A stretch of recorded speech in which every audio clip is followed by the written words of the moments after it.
Forget eagles, forget condors. Forget the wandering albatross, whose 3.5-meter wingspan stops people cold when they see it for the first time because the brain, calibrated for a world of much smaller things, requires a moment to accept that what it is seeing is biological and not mechanical.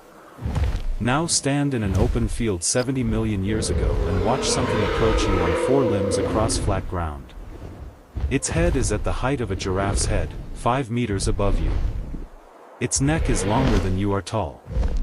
Its beak alone is 2 meters long, stiff, pointed, and moving in your direction with the focused attention of an animal that has identified you as something worth examining.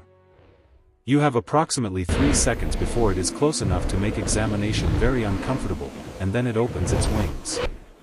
The sound is not like any bird sound you have heard. It is the sound of 11 meters of membrane snapping taut in a single motion, a crack like a mainsail catching a hard wind, and the shadow it throws across the ground covers the space of a small house. You are standing in front of the largest flying animal in the history of this planet. Its name is Quetzalcoatlus northropi. And the appropriate response, the response that 400 million years of small mammal evolution has been quietly preparing in your nervous system, is to run. The Quetzalcoatlus does not need you specifically. The evidence suggests it primarily hunted prey smaller than a human adult, though the beak geometry does not rule out larger targets, but an animal that stands 5 meters tall, weighs 250 kilograms, and can cover 10,000 kilometers without landing does not need to be hungry for you to be in a situation you would prefer not to be in. Proximity to an apex predator with no natural enemies and no learned caution around the specific biological profile you represent is not a situation with good options. The field is open. The sky is its domain. The ground is where it chooses to be right now. You are the only thing in this environment that cannot leave vertically. The first thing that genuinely disorients you when you reckon with Quetzalcoatlus as a physical reality, not as an illustration in a book but as a biomechanical object that existed in actual space, is the body on the ground. Every flying animal you have reference for is built around the compromise between size and the energy cost of defying gravity. The albatross, the condor, the largest eagles, their mass is minimized because mass is the enemy of sustained flight, and every gram they carry is a gram that costs metabolic energy to lift. Quetzalcoatlus weighed 200 to 250 kilograms.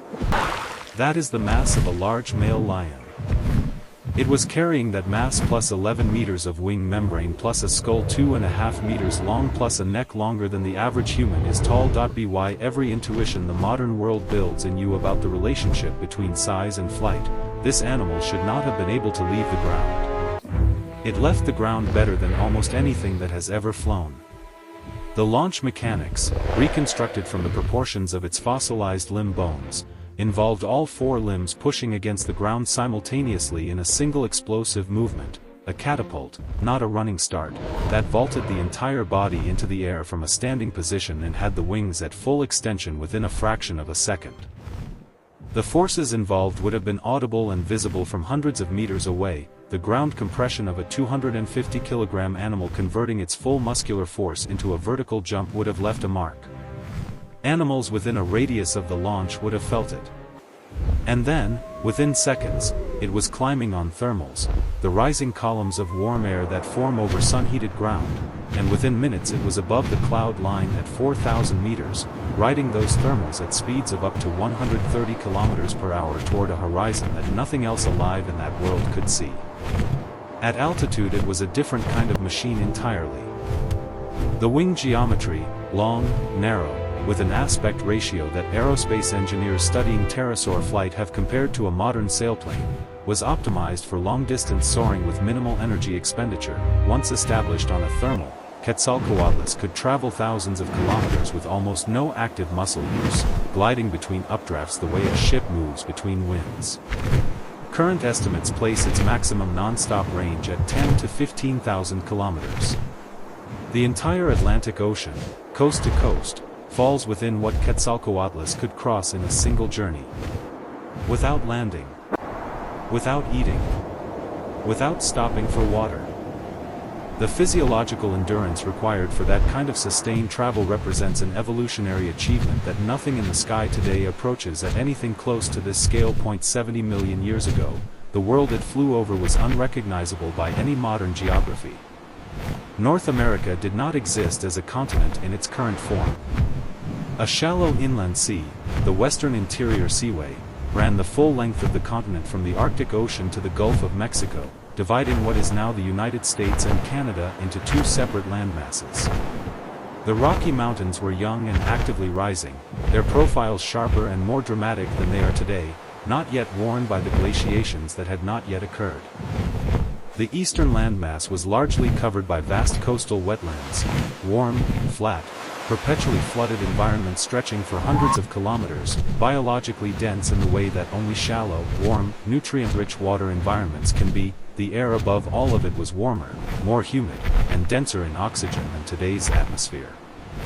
The sky was populated by animals that have no living equivalents, a world of pterosaurs in dozens of species, birds in their earliest evolutionary forms, and giant insects that could exist only because the atmospheric chemistry allowed body sizes that today's oxygen concentrations cannot support. Quetzalcoatlus was the culmination of 150 million years of pterosaur evolution. The pterosaur lineage had been airborne since the Triassic period, since before the first bird existed, before the first true mammal, before the dinosaurs had fully established their dominance of the land. 150 million years of flying animals, diversifying into every aerial niche, producing forms ranging from the sparrow-sized Nemicalopterus to Quetzalcoatlus itself, each generation refining the same fundamental architecture of membrane wing and hollow bone and powerful chest. Musculature. Quetzalcoatlus was not a primitive form struggling toward flight. It was the most advanced expression of the oldest flying lineage on the planet, 150 million years of refinement in a single body. What it ate remains an active debate, and the debate itself is revealing. The beak, long, stiff, toothless, with a pointed tip and a geometry more like a spear than a jaw, is not the beak of a fish catcher. Earlier pterosaurs caught fish. Their skulls show it in the tooth arrangements and jaw mechanics. Quetzalcoatlus had abandoned that strategy entirely. The most compelling current evidence points toward a predominantly terrestrial feeding behavior, that Quetzalcoatlus walked across the floodplains of the late Cretaceous on those four limbs, the folded wings becoming functional arms, surprisingly capable of supporting and propelling its mass, and used that spear of a beak to strike at prey on or near the ground with a speed that gave the target no meaningful reaction time. Juvenile dinosaurs. Lizards. Small mammals. Large invertebrates. Prey that experience the predator as a shadow and a strike with no interval between the two. The beak closed before the nervous system of the prey finished processing that something had changed in its immediate environment. The combination is what makes Quetzalcoatlus genuinely without parallel in the history of life. A ground predator of extraordinary patience and reach that could, at will, fold its hunting ground and relocate it across an entire continent. It walked through forests of dinosaurs and ate their young, and then it launched itself into a sky that nothing else of its size could reach, and crossed distances that no land predator could follow, and landed 1,000 kilometers away in a wetland it had never visited and began hunting again. The range was effectively unlimited. The prey base was everything that existed on two continents plus the coastal shallows of an inland sea. There was no escape vector. There was no terrain it could not access. There was no refuge in depth, the way fish can escape to deep water. The ground was its hunting ground. The sky was its highway. And it had both entirely to itself. When the Chicxulub impactor struck 66 million years ago, the darkness that followed collapsed the food chains from the bottom. Plants died without sunlight. Insects died without plants. Small animals died without insects. Quetzalcoatlus, dependent on a functioning terrestrial ecosystem for its prey, found an empty landscape. It starved in a world that had gone cold and silent in geological time. The sky that it had owned for millions of years was still there, the thermals were still rising from ground that still existed. There was simply nothing left alive on that ground worth landing for. Birds survived. Small, warm-blooded, metabolically flexible, able to sustain body temperature through the impact winter on the seeds and insects that outlasted the larger organisms, the feathered descendants of theropod dinosaurs outlasted the extinction and diversified across 66 million years into 10,000 species. The largest of them, the wandering albatross, has a wingspan of 3.5 meters and is one of the most extraordinary flying animals alive. It is magnificent.